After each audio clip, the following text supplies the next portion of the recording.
Murder by Experts.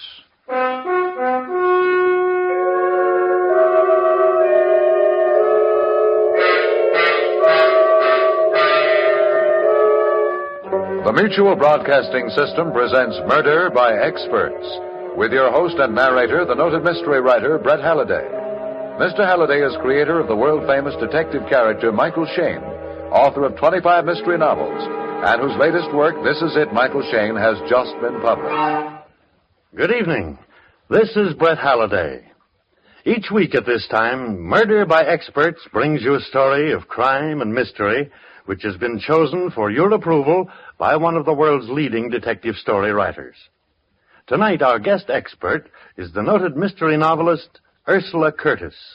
From the thousands of thrillers she has read and heard, Miss Curtis has selected a fast-moving, intriguing story of a man seeking to use the elements to cover murder, as written by that master of suspense, Harold Swanton. And now we present Lawson Zerbe in Conspiracy.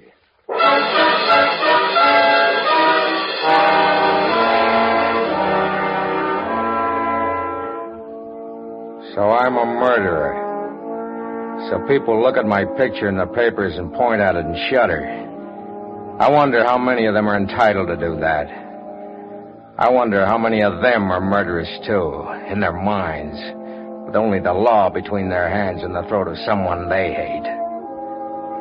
You take a city, see? A city full of people, the pious and the profane, the innocent and guilty, with their loves and hates, their pride and avarice and jealousy. And in that city a pronouncement is made that on this date, between this hour and that one, there is no law, no retribution, that the crime of murder will go unpunished. How many of them would stand still? How many? Would you?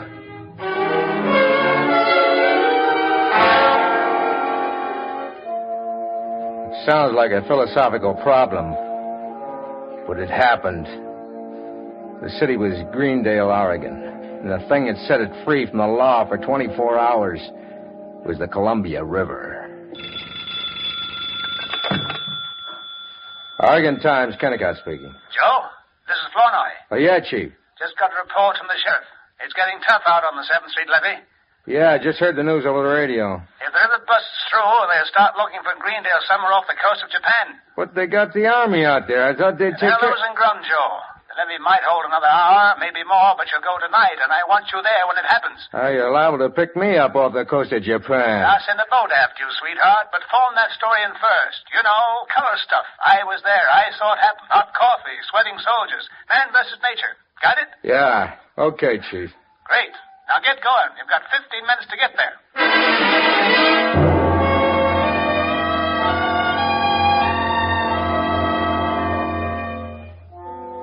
In 10 minutes, I was driving through Greendale, a low, flat, flimsy town with nothing between it and the Columbia River but a levee.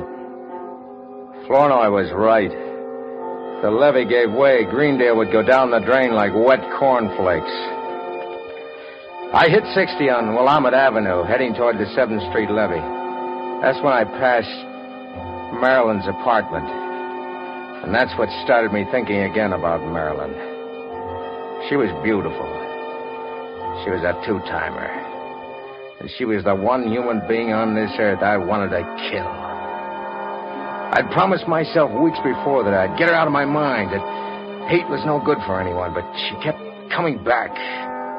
That vicious, heartless laugh of hers, the brittle voice, the way her eyes could smile at you while she drove a French heel into your stomach.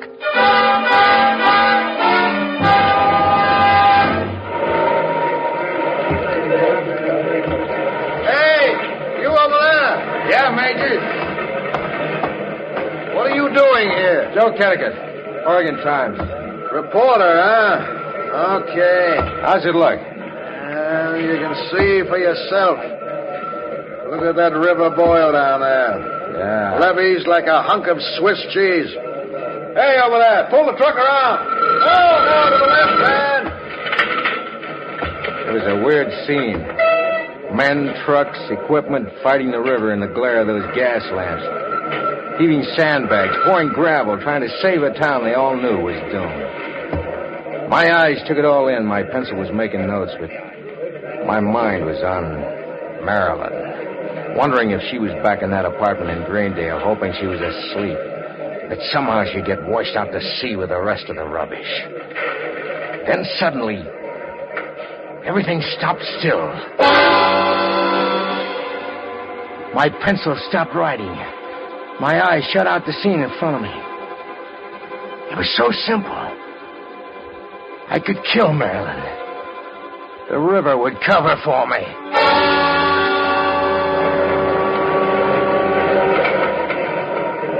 Hold it, fellas! There's no use punching any longer. We're licked. She'll break through any minute. Pull the equipment out. Evacuate. That's an order.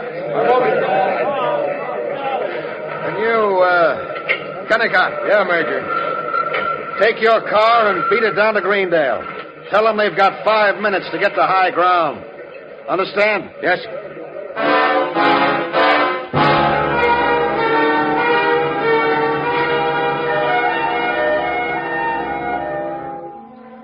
They say all murderers are crazy. Maybe they're right. All I know is that I hit 70 on the river road down to Greendale, hoping against hope that Marilyn would still be in that apartment, so I could kill her before the flood came. Marilyn! Marilyn! Joe! Joe, what are you... There's a flood on the way, baby. Yeah, it came over the radio. I was just throwing a few things together to take with me. You're wasting your time. What do you mean, Joe? Hey, what are you going to do with that lamp? You aren't going, baby. Now, look, honey, don't be silly. I'm not going to lug that lamp out of here. You aren't going anywhere. No, you're not. Joe. Hey, wait a minute. You're crazy. Joe! Help! Help!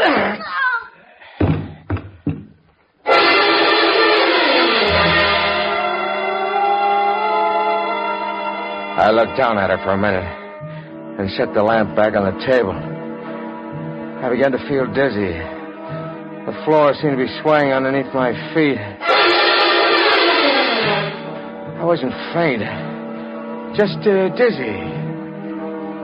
The door was open. Then I watched it close, then open again. I wasn't dizzy at all. The building was swaying. The flood had come. I ran into the hall. Right smack into a guy. A little pasty-faced guy standing right outside the door. Look, mister, let me out of here. No, you don't. You can't stop me. Oh, wait a minute. Let go of me here. Let go. No use yelling for help. Come on. Now, no one's good. Let go of me. Hey! I got him. I got it. I tackled him as they came up the stairs. We went down together to the bottom end over end. I knew he'd seen it. I knew I had to kill him, too. But I was dead right now. The main door was open. Water pouring in. Deep in the lobby. Please don't. Let me go. Too late, pal. Let me go. The water. I can't do it. Let me go. No. Let me Bad, go. mister. Murder's a solo job. A solo job. Door. Now. Oh. Help. Someone. Help. Help. I hit my head on the door. It was all the chance he needed. He scrambled outside into the flood. Took off down the street with me after him. The water was 2 feet deep now, and the buildings were beginning to move. Help. I was gaining on him. 30 feet. 20. Then telephone pole went down between us. I saw the broken wire graze him. There was a crackle of flame, and he went down. So I stopped worrying about him. Started thinking about me. The main force of the flood must have hit at that moment. Suddenly, everything was water. I was tossed down like a peanut shell in a typhoon. I remember reaching out for something solid, finding it, and then nothing.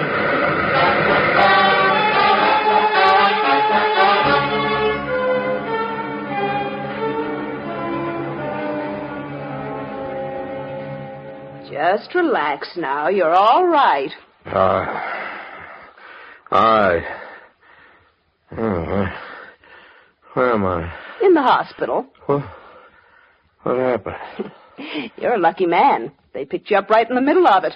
Had quite a time making you let go of that telephone pole, too. Oh, yeah, the telephone pole. Nothing wrong with you but a few bad bruises and shock. Nurse, give me a hand with this patient, will you? Yes, doctor.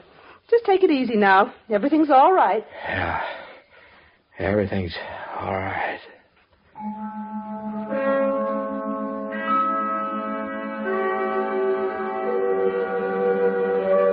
I don't know how long I slept. 1 hour, maybe 6, but it was still dark when I suddenly found myself awake in a cold sweat listening. The floor. That's where she was. On the floor. Dead. The flood? Not the flood officer. Murder. It was murder. No! He saw me. Fight. Terrible fight. Tried to kill me. Water all over. The flood. I couldn't breathe. By now, I knew his voice. They must have picked us up together, put us in the same hospital room. 1,000 crazy thoughts hit me all at once. Kill him right there. Jump out the window, run. Anything but face it when he woke up. I started to get out of bed and then stop. There's someone else in the room. What do you make of it, nurse? I don't know, doctor. Well, the man's had a terrible shock, of course. It's amazing he wasn't killed. Yes, I know. He's been going on like that for an hour. The same thing over and over. Murder. Something about the flood covering it up. Then a fight. Well, maybe you're right. I think we'd better at least pass it on to the police.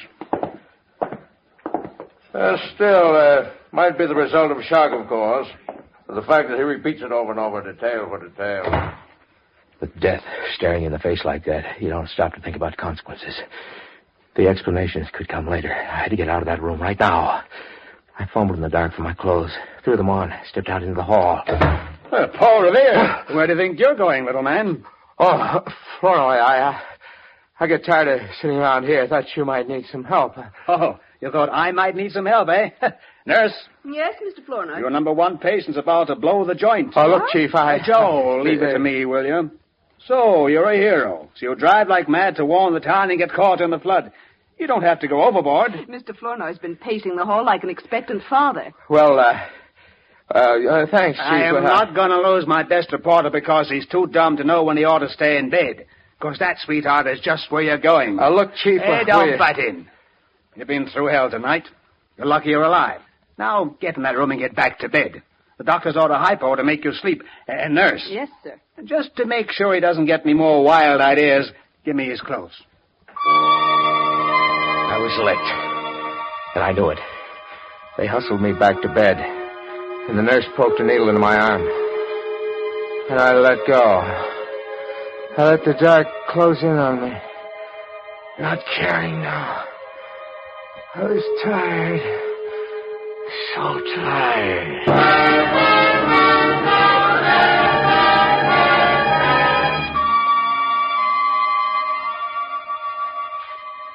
Well, good morning, Mr. Kennicott. About time you woke up. It's almost 10 o'clock. It's 10? How about some breakfast? Oh, no breakfast, nurse. Oh, looking for your roommate? He's still asleep. We put the screen around his bed to cut down the light a little. I see. Mr. Willis is waking up, too. I better have a look. Wait a minute. Yes?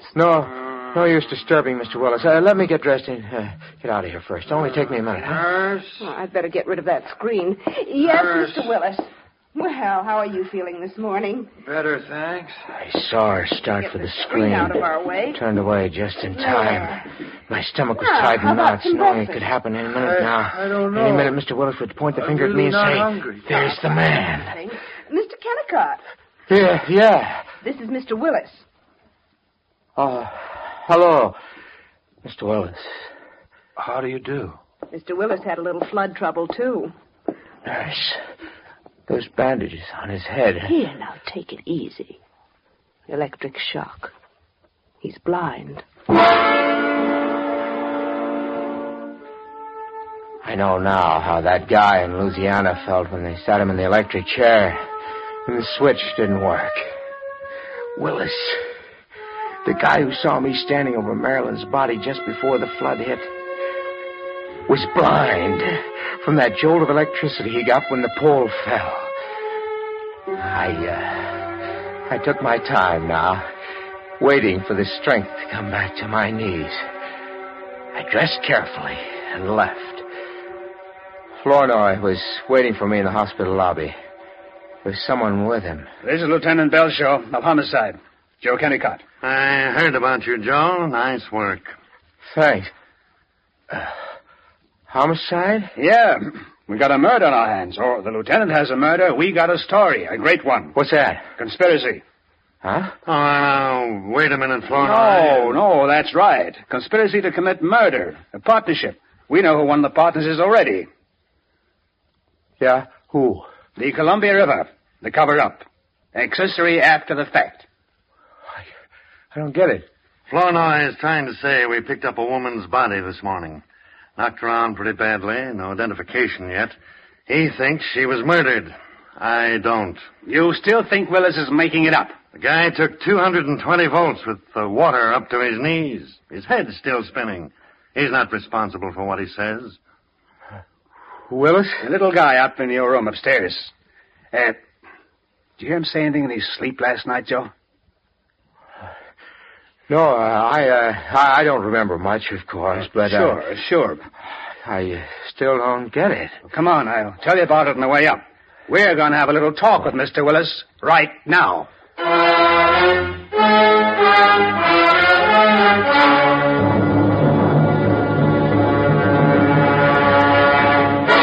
Please, gentlemen, I can't remember now. I don't know what happened. It's all very confusing. You've got to try, Willis. Look, Chief, the guy's sick. I don't know about that. What do you mean, Lieutenant? Willis, you've had a pretty rough ride during the past 18 hours. I know that. I want to make it as easy for you as I can. Well, then please go away, will you? Sure. After you level with us. 10 minutes ago, I was willing to write this thing off as a flood death. Now, I'm not so sure. Listen, Lieutenant, I told you... You've got to understand one thing, Willis. If it's murder, one thing can lick us. Time. We've got to move now. So let's go over it again. For Pete's sake, Flournoy, come here. Describe the series of facts. The guy's off his base. Can't you see that? I don't think so. Well, all you have to do is look. Sure, he's shaken up, but there's something else. He's scared. Murder. You had a fight with someone. Fell down the stairs, almost drowned. I told you I was dreaming. You don't dream the same thing over and over for an hour and 20 minutes without a reason. And we picked a woman's body out of the wreckage this morning. She could have been murdered. She could have lived in that apartment on Willamette Avenue. Who was she? We don't know. There's nothing to identify her. Now, Willis, I asked for a straight story when I got here. I haven't got it yet. If I don't get it, I might jump to the standard conclusion. Well, what's that? That you murdered her. But that's not it at all. A man did it. I saw him. That's more like it. He tried to kill me, too. He'll try again if he gets the chance. Forget that. Just give us the story. Well, I ran into the building because I thought I heard someone call for help. A woman. The water must have come when I got to the second-floor hallway because the building started to sway, sort of, and the doors flew open. I saw him standing there. She was dead on the floor. Yeah? That's when he came after me. Tried to kill me. We rolled down the stairs to the bottom, and he hit his head on the door. And you broke loose? Yes. I don't remember anything after that. That's all, huh? That's enough. Mr. Willis, what did this man look like? Oh, dark hair, about 6 feet, I guess. Medium build. About your size, Joe. Yeah. Do you think you could identify him? I mean, that is, if you could... If I could see him, yes, I could identify him. Now, please let me rest. I'm not feeling very well. Thanks, Willis. That's what we came for. We'll get back to you when you feel better. What about his eyes? Well, the doctor says it's temporary, due to shock. He might get his sight back any time. Any time, huh? Yeah. Well, Joe, how was that for a story?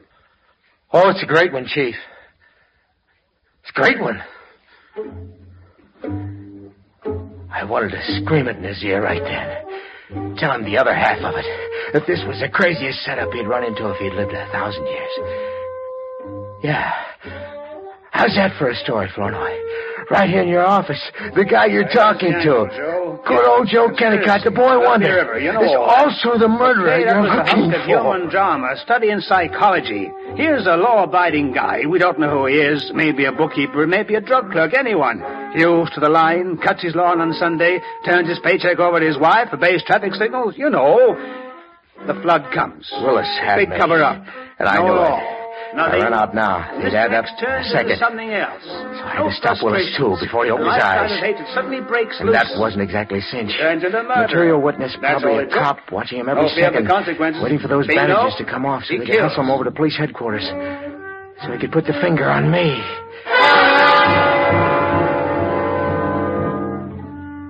It was 11 that night. Just 23 hours after I killed Marilyn that Flournoy rushed into my office. Joe, get your coat. Huh? We're meeting Belshaw at the hospital. Mr. Willis just came out of it. He can see.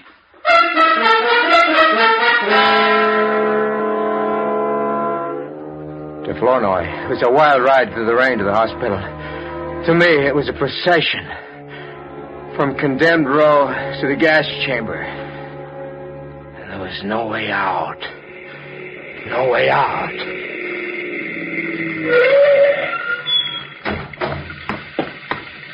Come on, Joe. Lieutenant. Flournoy, Kennicott. You got here in a hurry. Let's go up. You better wait here. They're bringing him down. Gonna take him over to headquarters. Oh, there he comes now. Just got out of the elevator. Lieutenant, wait a minute before you go. What is it? About this guy, Willis. Lieutenant, there's something I want to tell you. Oh, Lieutenant.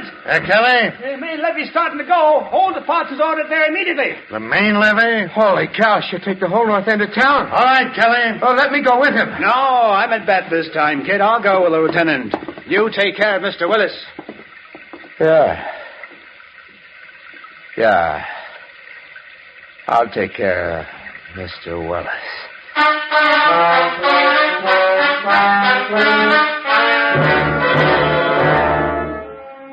I turned the collar of my overcoat up. Kept my face away from him as I bundled him into the car, the back seat, of course. Hoping he wouldn't spot me until I got him away from there. Alone. Just stay on North 2nd Street a ways, Mr. Kennicott. Yeah, Mr. Kennicott. I guess it's best you take me home, under the circumstances. You, live in the North End? Yes. Good.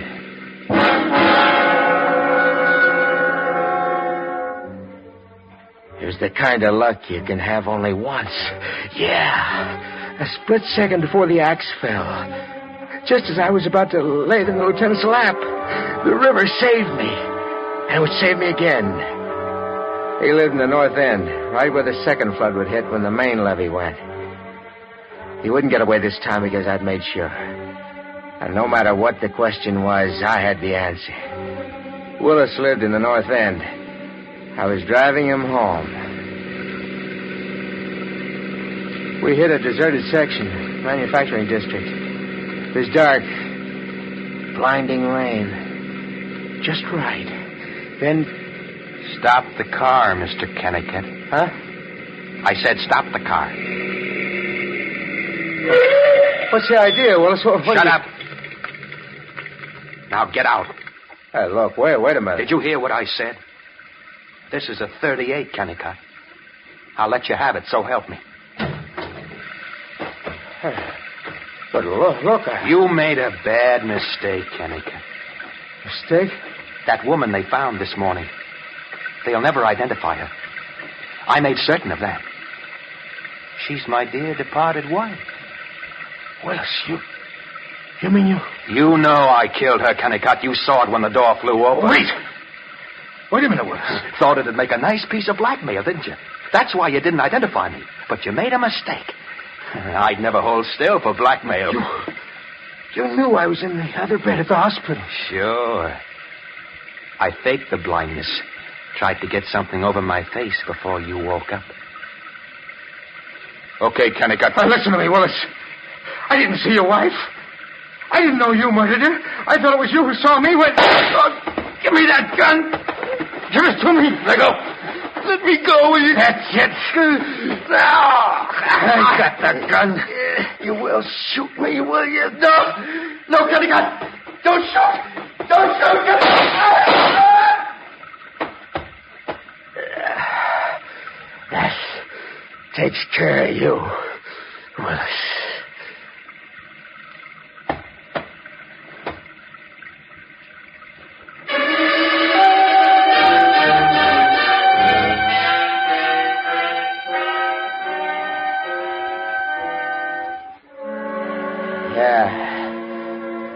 We all learned something, Flournoy.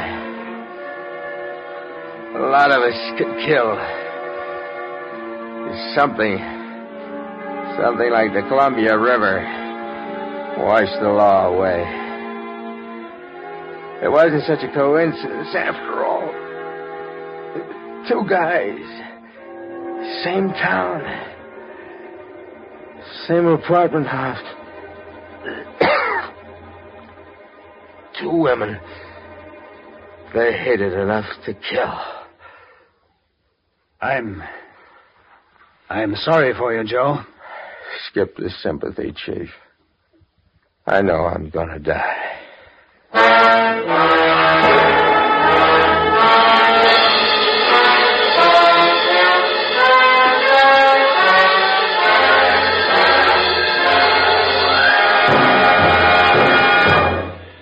And so the curtain falls on Conspiracy, which was chosen by guest expert Ursula Curtis.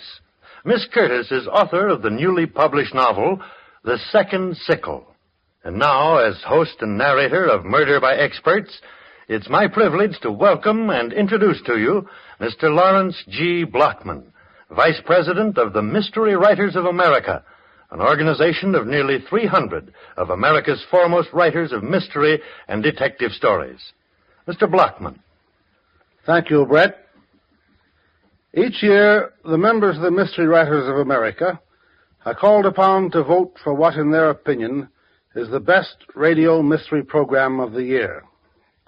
To the winning program goes a statuette of Edgar Allan Poe, known as an Edgar, which is to mystery writers what an Oscar is to Hollywood.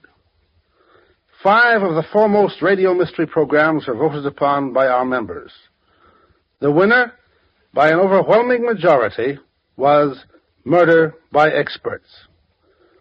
It gives me great pleasure, on behalf of the Mystery Writers of America, to present to Robert Arthur and David Cogan, the producer-directors, the Edgar Allan Poe Award for the Best Radio Mystery Program of 1949. Mr. Cogan? Mr. Blockman, it makes me very happy to receive this tribute from the Mystery Writers of America. On behalf of Mr. Arthur and myself, I want to take this opportunity to thank those who made the winning of this award possible. The writers and actors who lent their talents to this program, our music director Emerson Buckley, our arranger Richard DuPage, engineer Don Williamson, soundman Walter Shaver, our announcer Phil Tonkin, and a mutual broadcasting system. And, too, I want to thank our many listeners for their thousands of kind letters.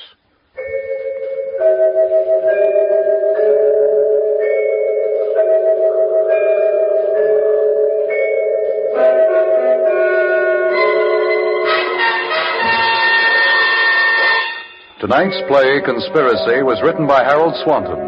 In our cast were Lawson Zerbe, Miriam Wolfe, Ronald Dawson, Frank Behrens, and Robert Donnelly. All characters in our story were fictitious, and any resemblance to the names of actual persons was purely coincidental. Phil Tonkin speaking. This is the Mutual Broadcasting System.